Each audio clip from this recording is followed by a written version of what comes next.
What if the Federal Reserve isn't about to cut rates, but about to change the entire rulebook? On April 21st, Kevin Warsh didn't just talk about policy. He outlined a completely different system. And if markets are reading this wrong, the next move won't be a rally. It will be a violent repricing. Most investors still think this is simple. Inflation down means rate cuts, and rate cuts mean stocks go up. That was the Powell era. Warsh is challenging that chain completely. He is arguing that the problem is not just inflation. It is how the Fed measures reality. And if the measurement is wrong, every decision built on it is wrong. Rates, liquidity, asset pricing, all of it shifts. Warsh starts with what he calls underlying inflation, not headline CPI, and not the traditional metrics markets are used to. He is talking about something more flexible, something that can be interpreted. That sounds like a technical detail, but it isn't.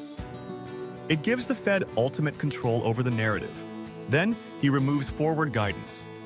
No more telling markets what comes next. No more roadmaps. The Fed reacts instead of guiding. That means markets completely lose visibility. And when Wall Street loses visibility, investors demand a premium. Risk gets expensive. Then comes the AI wildcard. Warsh believes productivity is rising fast enough to absorb structural inflation pressures. If he is right, rates can go lower without breaking economic stability.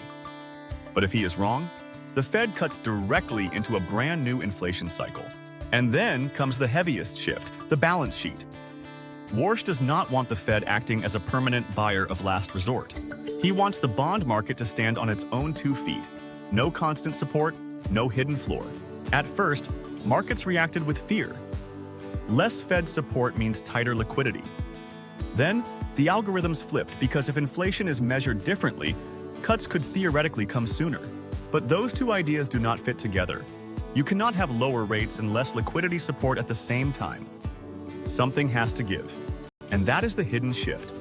This is not a dovish pivot. It is a massive transfer of risk from the Fed's balance sheet back to the open market. Less guidance, less intervention, more uncertainty. That means higher volatility. And in a global financial system built entirely on leverage, volatility forces reactions. Selling, deleveraging, repricing. So watch 3 things. First, watch the language. If the Fed changes how it talks about measuring inflation, the shift has started. Second, watch the guidance. If forward guidance disappears, expect sharper, more violent market moves. Third, watch the balance sheet. If quantitative tightening accelerates or the Fed pulls back its footprint, liquidity tightens instantly.